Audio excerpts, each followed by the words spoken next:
जग सब रब भल रूठे, जन्म जन्म के प्रीत न टूटे, ऊपर से आए बाटे जुड़ के सजन। बंधन बंधन प्यार के बंधन हो, बंधन बंधन प्यार के बंधन।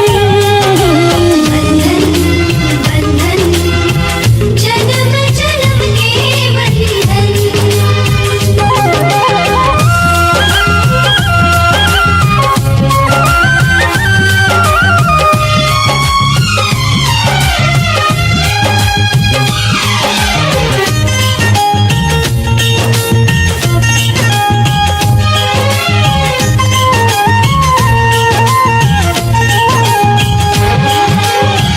प्रीत नाही हो खेला माटी के खिलौना, जिंदगी सहेला काट कुसा के बिछौना।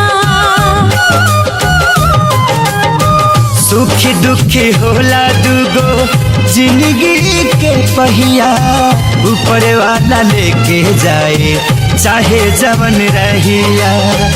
इहे एगो अइसन हो नहिया के डोर हो, खींचे जिंदगी भर का दूसरा के ओर हो। दूगो दिलवा में धड़के एक धड़कन। बंधन बंधन प्यार के बंधन हो, बंधन बंधन प्यार के बंधन। बंधन बंधन जन्म जन्म के बंधन।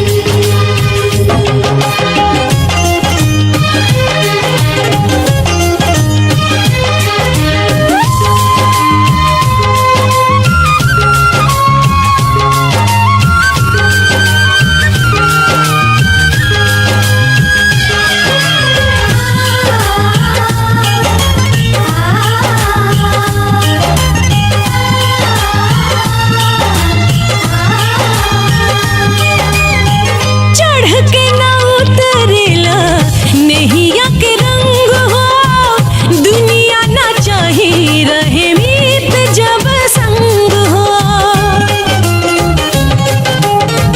कहे के तनिक लागे प्यारी वाली बात हो, 4 दिन के चांदनी है फिर अंधेरी रात हो। सही जुड़ल रही हाथवा से हाथ हो, सांस जब टूटी पिया तब छुट्टी साथ हो। जुदा नहीं कर पाई कोनो उलझन।